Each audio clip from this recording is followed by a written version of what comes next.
My name is Jiala Z. I'm from Santa Clara, California. And my question is to Charlie and Warren. Given the rise of disruptive technologies that can improve productivity significantly, and AI being one of them, how do you envision the future of value investing in this new era? And what adaptations or new principles do you think investors should adopt? And any recommendations for investors to remain successful in this rapid changing landscape? Thank you. Well, I'm glad to take that one. I think value investors are going to have a harder time now that there's so many of them competing for a diminished bunch of opportunities. So my advice to value investors is to get used to making less. And Charlie has been telling me the same thing the whole time we've known each other. I mean, we get along wonderfully because... But we are making less. Yeah, well, but that mostly, I think, is because it's larger. When we were younger.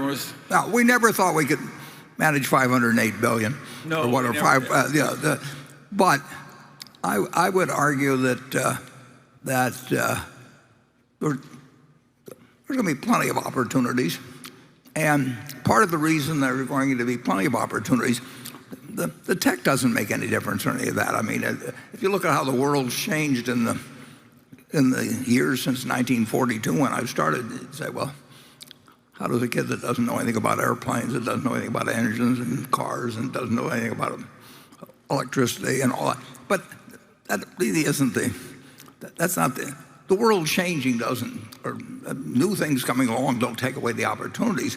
What gives you opportunities is other people doing dumb things. And it's that.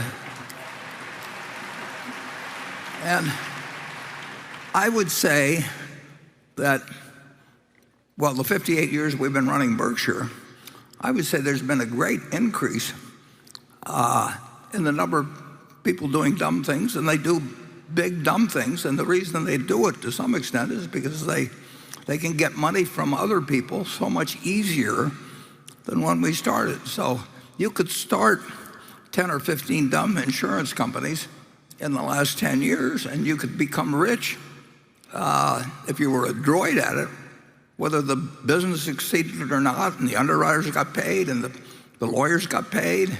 And that creates, if that's done on a large scale, which it couldn't be done 58 years ago, you couldn't get the money to do some of the dumb things that we wanted to do, fortunately. So I think that investing has disappeared so much from this huge capitalistic market that anybody can play in, but that the big money is in selling other people ideas. It isn't outperforming. And I think if you don't run too much money, which we do, but if you're running small amounts of money, I think the opportunities will be greater. But then Charlie and I have always differed on this subject. He likes to tell me how gloomy the world is, and I like to tell him we'll find something. And so far we've both been kind of right. Charlie, wouldn't you? Will you budge an inch on that or not?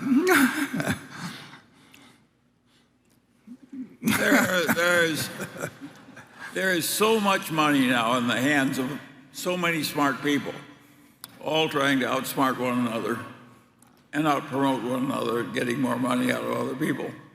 And it's a radically different world from the world we started in. And I suppose it will have its opportunities, but it's also going to have some unpleasant episodes. But they're trying to outsmart each other in arenas that you don't have to play. I mean, if you look at that government bond market, the Treasury bill market, I mean, you've got this one bill that's out of line with the others. We bought over $3 billion of it the other day, but those are people.